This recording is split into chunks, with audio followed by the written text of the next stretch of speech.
Hey, hello everybody. How would your life be affected if you had your own personal aircraft of some sort?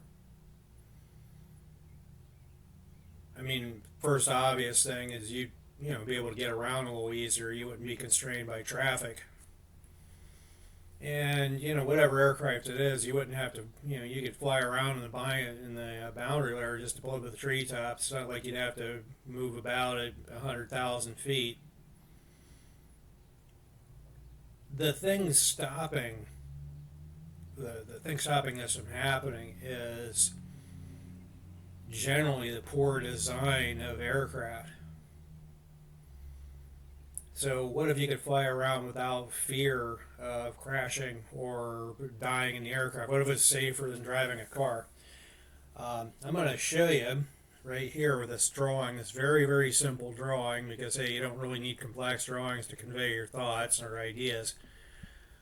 I was looking at a maple seed earlier today, and a maple seed has a pretty simple geometry to it. It's basically just a couple of ellipses, a small ellipse and a large ellipse, and about 30 degrees offset from one another. And there's a little spine that runs along the edge of it.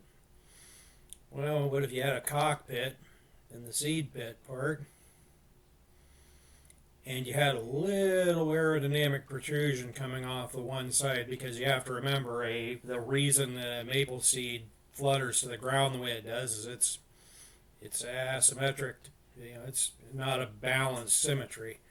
The imbalance is what helps it flutter. So if you're gonna turn it into something that's flying, you'd have to create the opposite imbalance to compensate for that. But I don't know. Let's say you're flying along in this and you have some catastrophic electrical failure, or something happens to the plane that suddenly renders it unable to fly. You could jettison this little protrusion here and just flutter to the ground. That's assuming that you couldn't just glide in straight level flight. But let's say you had a total catastrophic failure. This would actually prevent you from crashing hard into the ground. Um, if this is spinning, that spinning is basically soaking up all the energy that would be felt upon impact. So I have a really hard time grasping why something like this doesn't already exist when we live in a world with things like generative design and computational fluid dynamics. I mean, I can't be the first human being that ever thought of this. As common as maple seeds are and as common as aircraft engineers are, I can't believe somebody didn't think of this at some point. But anyway, that's going to be it for the video. If you have any thoughts, let me know. And we'll do it again sometime.